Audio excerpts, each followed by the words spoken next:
que é um arco-íris? Como podemos explicar uma série de listras coloridas no céu? O mesmo efeito pode ser criado passando-se um feixe estreito de luz branca através de um prisma de vidro. O feixe é separado num espectro de cores, as mesmas cores e na mesma ordem que as do arco-íris. O prisma muda a direção do feixe de luz.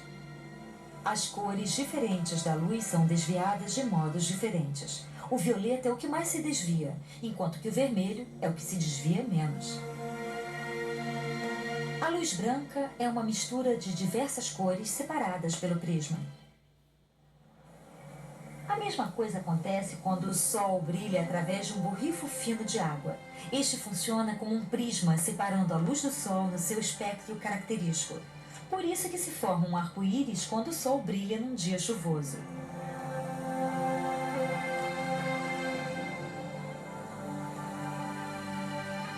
Depois de criar um espectro com um prisma, se for acrescentado outro, as cores se recombinam para dar o branco. Mas o que acontece quando apenas duas cores são misturadas? Para mudar a cor da luz, você pode usar filtros como este vermelho. O filamento no fundo da lâmpada emite todas as cores do espectro que vemos como luz branca. Mas apenas a luz vermelha passa através do filtro. Todas as outras cores são absorvidas. Dessa maneira, agora a lâmpada parece estar emitindo apenas luz vermelha.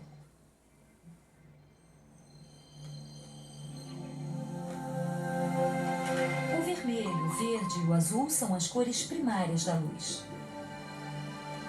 Combinando um par de cores primárias, temos as cores secundárias. Juntando azul e verde, obtemos uma cor chamada ciano.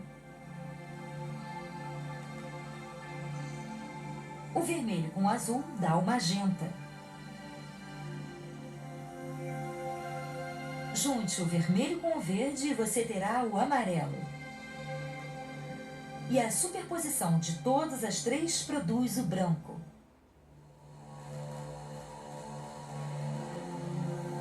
Os replays e os incidentes que ocorrem nos principais eventos esportivos são mostrados numa gigantesca tela de vídeo. Essa produz todas as cores possíveis simplesmente pela combinação das cores primárias em quantidades diversas.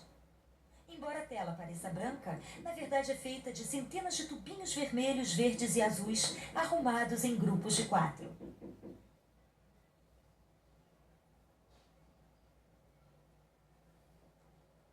As luzes verdes têm a metade da intensidade das vermelhas e das azuis. De longe, o olho recebe quantidades iguais de cada uma. Desse modo, a mensagem enviada ao cérebro é a do branco. A tela está ligada a computadores potentes que controlam cada tubo individualmente. Mudando rapidamente a intensidade de cada conjunto de tubos vermelhos, verdes e azuis, o branco e todas as cores do espectro podem ser unidas numa imagem que se move. Quando os vermelhos e os verdes estão desligados, a gente só vê a cor azul nessa imagem de teste. Desligue o verde e os tubos vermelhos, junto com os azuis, produzem o magenta. Quando o azul está desligado, o vermelho com o verde dão o amarelo. Que cor seria essa de longe?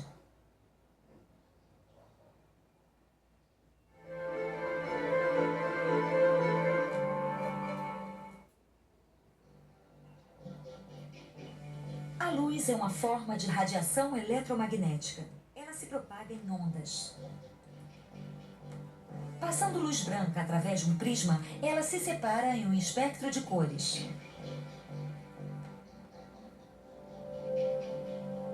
A luz violeta tem um comprimento de onda de 400 nanômetros. À medida que o comprimento de onda aumenta, a cor da radiação eletromagnética muda. A luz vermelha tem um comprimento de onda de 700 nanômetros. Mas será que há alguma coisa além do espectro visível? Este sensor responde a radiações eletromagnéticas, inclusive a comprimentos de onda que não conseguimos ver. Movendo para fora na direção do vermelho, ele registra uma resposta crescente, mas essa resposta é ainda maior para uma distância um tanto além do limite da região visível. Essa radiação invisível é conhecida como infravermelho. O Sol emite tanto luz visível quanto radiação infravermelha. A única maneira pela qual o nosso corpo consegue detectar o infravermelho é pelo seu efeito de aquecimento na pele. Embora não possamos vê-la, podemos usar dispositivos que podem. Uma lâmpada vista através de uma câmera infravermelha tem um aspecto azul, frio. Ligue a lâmpada, aumente a voltagem devagar e o filamento começa a emitir calor. O calor aparece como branco na tela. Quando a voltagem está baixa, a lâmpada não acende, mas mesmo assim está ficando quente. Essa câmera vê o calor muito antes da luz emitida pelo filamento à esquerda ficar visível aos nossos olhos.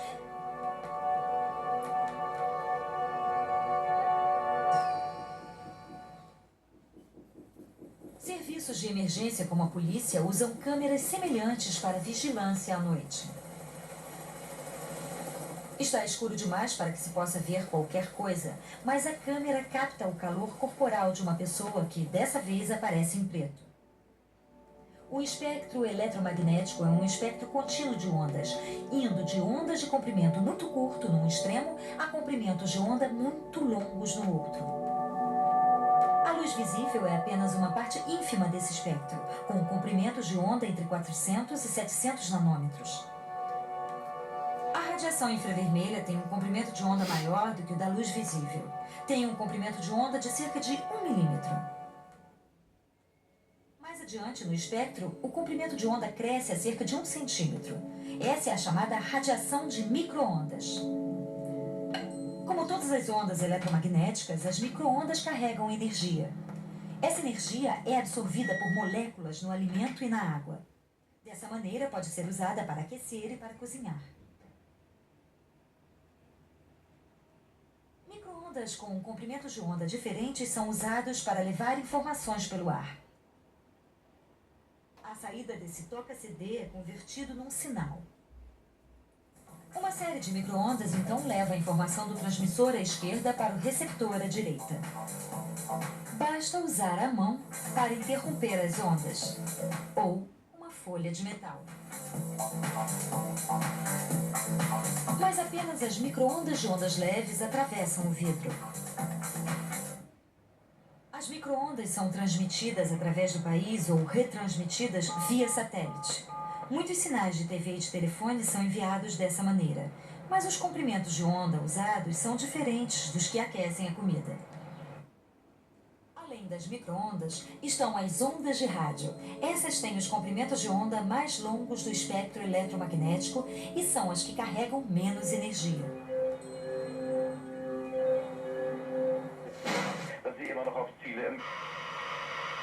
Os comprimentos de onda típicos ficam na faixa de 100 a 2.000 metros. As ondas de rádio são transmitidas por antenas em todas as direções, mas como carregam muito pouca energia, elas são praticamente inofensivas.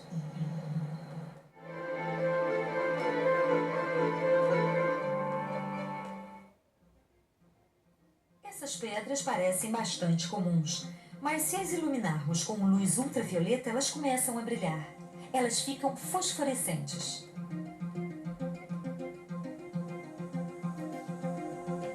A mesma coisa acontece quando luz ultravioleta também incide em outros objetos. A água tônica contém quinino, que fica fosforescente. E sabões em pó que contêm substâncias químicas chamadas ativadores ópticos fazem as roupas parecerem mais brancas que o branco. A luz ultravioleta não faz parte do espectro visível, de modo que nossos olhos não a conseguem ver. Fica além do violeta. Mas podemos detectar sua presença pelo efeito que tem nos materiais fosforescentes. Quando a radiação ultravioleta incide sobre essas pedras, sua energia é absorvida. É depois reemitida num comprimento de onda que conseguimos ver, o que provoca o brilho. A radiação invisível foi de fato deslocada para a região do visível. Os tubos de luz fluorescentes se baseiam nesse deslocamento. O tubo é pintado com uma substância que floresce quando bombardeada com raios ultravioleta. Sem o revestimento, tudo que se pode ver é uma pequena quantidade de azul visível. O resto da radiação é invisível, até que atinja o revestimento fluorescente, que a converte em luz que podemos ver. As câmaras bronzeadoras usam lâmpadas ultravioleta, mas os raios ultravioleta carregam mais energia do que a luz visível. Podem danificar as células da pele, de modo que, como medida de segurança, é importante não se usar câmaras bronzeadoras com muita frequência.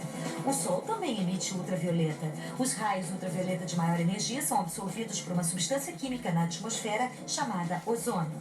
Mas em regiões do mundo onde a camada de ozônio está mais fina, está havendo um aumento nos danos às células da pele.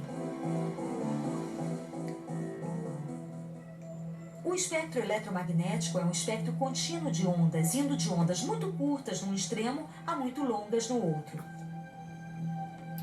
A luz visível é apenas uma parte mínima dele, com uma faixa de comprimentos de onda entre 400 e 700 nanômetros. A radiação ultravioleta tem um comprimento de onda mais curto do que o da luz visível. Tem um comprimento de onda de cerca de 100 nanômetros. Além do ultravioleta, os comprimentos de onda podem ser ainda mais curtos. Os raios-x têm um comprimento de onda de cerca de 1 nanômetro. Eles carregam muito mais energia e são muito mais perigosos. Mas os raios-x têm alguns usos importantes, ajudando-nos a observar coisas que normalmente não conseguimos ver. Nos aeroportos, uma máquina passa raio-x através da sua bagagem. Embora os raios-x tenham energia suficiente para atravessar a maior parte das coisas, eles não conseguem penetrar em materiais densos como o metal. Uma imagem do que está dentro da bolsa aparece na tela. Fone de ouvidos e tesouras podem ser vistos. Os raios-x têm usos médicos também. Dessa vez, os raios-x estão sendo usados para bombardear o corpo do paciente. Eles passam facilmente através da carne, mas são bloqueados pelos ossos ou por líquidos especiais que os pacientes bebem. As áreas que os raios-x têm dificuldade de atravessar no paciente aparecem em branco.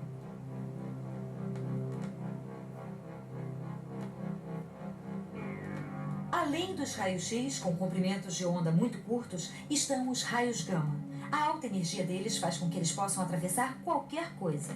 Isso os torna perigosos, mas em doses baixas são usados na medicina para ajudar-nos a ver dentro do corpo.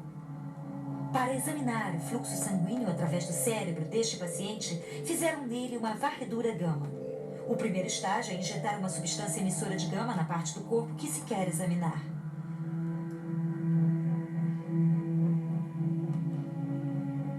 O paciente é então posto na posição perto de uma câmara especial. Os raios gama emitidos de dentro do corpo passam através do couro cabeludo e são captados pela câmara gama. Ela detecta a intensidade da emissão e mapeia o fluxo sanguíneo. Áreas ricas em sangue ficam coloridas de laranja e as com pouco sangue, de azul. Esse fluxo sanguíneo está normal.